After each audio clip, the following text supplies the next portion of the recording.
Bismillahirrahmanirrahim. Assalamu alaikum. Dear students, hope so you all will be fine. Today our topic of discussion is importance of water. आज हम पढ़ेंगे importance of water के बारे में और उसकी प्रॉपर्टीज़ डिस्कस करेंगे। सबसे पहले चंद एक पॉइंट्स यहाँ पे सामने शो हैं स्लाइड के ऊपर कि water is the medium of life. अब ये मीडियम ऑफ लाइफ क्यों है? ये मीडियम ऑफ लाइफ इसलिए है कि तमाम लिविंग ऑर्गेनिजम्स, प्लांट्स हैं, एनिमल्स हैं या माइक्रोब्स हैं, उनके बॉडी का मेजर पार्ट जो है वो वाटर से कंपोज्ड ऑफ होता है। जो एवरेज रेंज ली गई है डिफरेंट ऑर्गेनिजम्स के अंदर वाटर की, वो रेंज एवरेज है 65 to 89%। 65 to 89% डिफरेंट ऑर्गेनिजम्स के अंदर जो वाटर है पाया जाता है।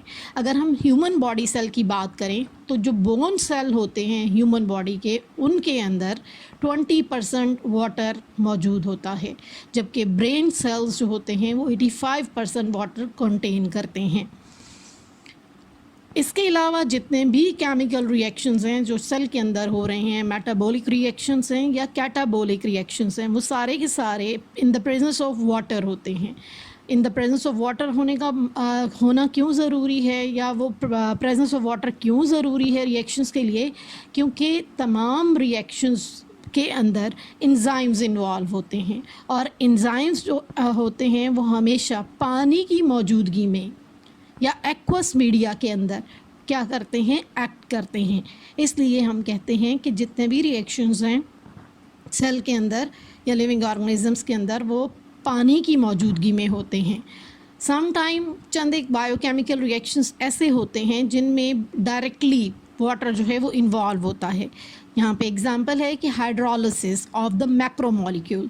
हाइड्रोलिसिस ऑफ मैक्रोमॉलिक्यूल का मतलब ये है कि जब लार्जर मॉलिक्यूल्स ब्रेक डाउन होके स्मॉलर मॉलिक्यूल्स में चेंज होते हैं तो वो by the addition of water molecule होते हैं, यानी मैक्रो मॉलिक्यूल में वाटर ऐड होगा और वो फिर क्या होंगे? ब्रेक होके स्मॉलर मॉलिक्यूल के अंदर चेंज हो जाएंगे। इसको हम बोलते हैं hydrolysis of the macro molecule. इसके अलावा फ़ोटोसिंथेसिस देखें। फ़ोटोसिंथेसिस के अंदर रॉ मटेरियल के तौर पर वाटर इस्तेमाल होता है कि वाटर प्लस कार्बन डाइऑक्साइड दोनों मिलेंगे, यानी मीन्स इनऑर्गेनिक कंपोनेंट्स मिलेंगे, तो वो ऑर्गेनिक कंपोनेंट जिसको आप ग्लूकोज कहते हैं जो ड्यूरिंग फोटोसिंथेसिस बनता है वो बनेगा। अब वाटर इसका मतलब हुआ रॉ मटेरियल के तौर पे फोटोसिंथेसिस के अंदर इन्वॉल्व हो रहा है। अब हम देखते हैं चंद एक प्रॉपर्टीज़ जो आपकी बुक में पेज नंबर 19 पर डिस्कस की गई हैं। नंबर 1 पे solvent properties, second heat capacity, third one is the heat of vaporization, fourth one is the ionization of water and fifth one is the protection. अब बारी बारी हम इनको डिस्कस कर लेते हैं। अब हम डिस्कस करते हैं हीट ऑफ वेपोराइजेशन को, कि हीट ऑफ वेपोराइजेशन क्या होता है। वो अमाउंट ऑफ हीट जो कि लिक्विड को गैसियस स्टेट में चेंज करने के लिए रिक्वायर्ड होती है उसको हम हीट ऑफ वेपोराइजेशन कहते हैं।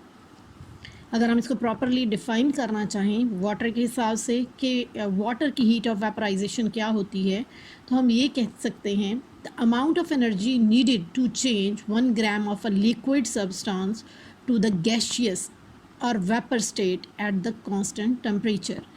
कि वो अमाउंट ऑफ एनर्जी या हीट जो कि 1 ग्राम लिक्विड को या स्पेशली वाटर को जब वो गैशियस स्टेट में चेंज करने के लिए, गैशियस स्टेट को दूसरी स्टेट हम वेपर स्टेट कहते हैं, वेपर्स में चेंज करने के लिए रिक्वायर्ड होती है, उसको हम हीट ऑफ वेपराइजेशन का नाम देते हैं। अब हीट या एनर्जी जो है वो हम किस में एक्सप्रेस करते हैं? कैलोरीज़ के अंदर करते हैं। इसलिए हम कहते हैं कि हीट ऑफ वेपराइजेशन की जो यूनिट होगी वो कैलोरीज़ पर ग्राम होगी या किलो कैलोरीज़ पर केजी होगी। और वाटर की जो स्टैंडर्ड ली जाती है हीट ऑफ वेपराइजेशन वो है 574 किलो कैलोरी पर केजी। ये इम्पॉर्टेंट रोल प्ले करता है in regulation of the heat during oxidation. इसके अलावा हीट ऑफ वेपराइजेशन का हमारी लाइफ या प्लांट की लाइफ में क्या रोल होता है? जब लिक्विड स्टेट गैसियस स्टेट या वेपर स्टेट में चेंज होती है तो वेपराइजेशन कहलाती है, और यही वेपराइजेशन अगर प्लांट्स के अंदर होगी या प्लांट की सरफेस से वाटर जो है एस्केप करेगा तो उसको हम ट्रांसपायरेशन कहते हैं। जबकि एनिमल की स्किन से अगर in the form of sweating या स्वेट की फॉर्म में रिलीज़ होगा वाटर तो इसको हम बोलते हैं परस्पायरेशन। तो यहाँ पे मेंशन है कि ये कूलिंग इफ़ेक्ट देता है प्लांट्स के अंदर जिसको ड्यूरिंग ट्रांसपायरेशन, जबकि एनिमल्स के अंदर ये कूलिंग इफ़ेक्ट देता है ड्यूरिंग पर्सपायरेशन। जैसा कि इंसान को पसीना आता है और वो पंखे के नीचे जाए, डायग्राम में भी शो है, तो क्या होगा, कूलिंग इफ़ेक्ट पैदा होगा। सेम इसी तरह से जहाँ बहुत ज़्यादा प्लांट्स होते हैं वहाँ पे कूलिंग इफ़ेक्ट, गर्मियों में से अगर वहाँ से गुजरें तो हमें कूलिंग इफ़ेक्ट फ़ील होता है। वो किस वजह से होता है, वो ट्रांसपायरेशन की वजह से होता है। और रीज़न क्या होती है, हीट ऑफ वेपराइजेशन होती है। इसी तरह से अगर हम वाटर 1 लीटर की बात करें, 1 लीटर में 1000 ml होते हैं। 1000 ml में से अगर 2 ml जो हैं वो इवापोरेट हो जाएं तो जो रिमेनिंग ml बचते हैं वो 998 ml बचते हैं। तो उनका टेम्परेचर कितना कम होगा, जस्ट 1 डिग्री कम होगा। लास्ट लाइन में शो हो रहा है कि evaporation of only 2 ml out of 1 litre of water lowers the temperature of the remaining 998 ml by 1 degree. Ionization of water का जो मॉलिक्यूल है वो आयोनाइज हो सकता है, मतलब पॉजिटिव और नेगेटिव आयन में चेंज हो जाता है। केमिस्ट्री में आपने देखा होगा कि इन पॉजिटिव और नेगेटिव जो आयन्स होते हैं, मतलब H+ और साथ में OH नेगेटिव, इसको हम हाइड्रोजन आयन और हाइड्रोक्सिल आयन का नाम देते हैं।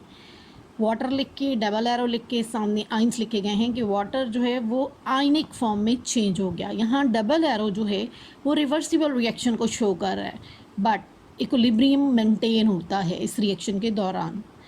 अब जब 25 डिग्री सेंटीग्रेड पे जो हाइड्रोजन और हाइड्रोक्सिल आयन कंसंट्रेशन है वो प्योर वाटर में जो ली गई है वो 10⁻⁻7 मोल पर लीटर होती है। अब हाइड्रोजन और हाइड्रोक्सिल आयन हमेशा अफेक्ट करते हैं तमाम रिएक्शंस में जो सेल में इन्वॉल्व होते हैं, क्योंकि लिविंग ऑर्गेनिज्म के अंदर वाटर मेजर, हम पहले भी डिस्कस कर चुके हैं, मेजर कंपोनेंट होता है और मैक्सिमम अमाउंट में पाया जाता है। वाटर की हम एक और प्रॉपर्टी देख लेते हैं, वो है protection. Water act as a lubricant. Lubricant ऐसे मटेरियल को कहते हैं जो कि फ्रिक्शन को, रगड़ को कम करता है और डैमेज होने से बचाता है। जैसा कि हम एग्जांपल ले सकते हैं, घरों में हम वाटर पंप्स में लुब्रिकेंट डालते हैं, मोबिल ऑयल डालते हैं ताकि फ्रिक्शन को कम किया जा सके, उसको डैमेज होने से बचाया जा सके, उसकी लाइफ स्पैन को बढ़ाया जा सके। सेम इसी तरह से वाटर भी इफ़ेक्टिव लुब्रिकेंट होता है। ये जो लिविंग ऑर्गेनिज्म के ऑर्गन्स होते हैं उनको प्रोटेक्ट करता है और फ्रिक्शन से डैमेज होने से बचाता है। इसमें आप बेस्ट एग्जांपल प्रोटेक्शन के हवाले से देख सकते हैं कि आँख के अंदर अल्लाह ताला ने टीयर्स रखे हैं। टीयरिंग ग्लैंड्स होते हैं जो प्रोड्यूस करते हैं। टीयर्स क्या होते हैं, बेसिकली ये वाटर होता है। तो ये क्या करते हैं, ये आई की सरफेस को प्रोटेक्ट करते हैं, उसको डैमेज होने से ड्यूरिंग रबिंग ऑफ आईलिड्स जो है उसको बचाते हैं।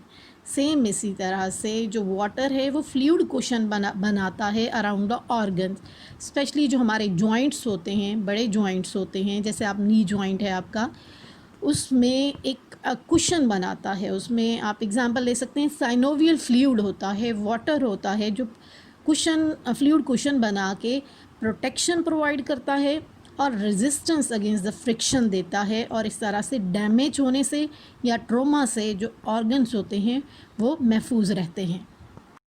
डियर स्टूडेंट्स, आज हमने डिस्कस किया है इम्पॉर्टेंस ऑफ वाटर के बारे में कि लिविंग ऑर्गेनिज्म की लाइफ में वाटर का क्या रोल है। इसके साथ साथ हमने इसकी चंद एक प्रॉपर्टीज़ देखी, जिनमें सॉल्वेंट प्रॉपर्टी आपने पढ़ी वाटर की। इसके साथ साथ हमने हीट कैपेसिटी देखी, दूसरा हमने हीट ऑफ वेपराइजेशन देखा, इसके बाद आयोनाइजेशन ऑफ वाटर देखा, एंड प्रोटेक्शन अभी जो हमने डिस्कस किया ये हमने पढ़ा। Thank you so much students. उम्मीद है आपको समझ आ गई होगी इस टॉपिक के बारे में। अगर इसको डिटेल से सुने और उसके बाद अगर आपकी कोई क्यूरीज़ हैं तो आप मुझे सेंड कर सकती हैं, आपको इंशाल्लाह आंसर मिलेगा उस चीज़ का। इंशाल्लाह नेक्स्ट लेक्चर में आपसे मुलाकात होती है। अल्लाह हाफिज़।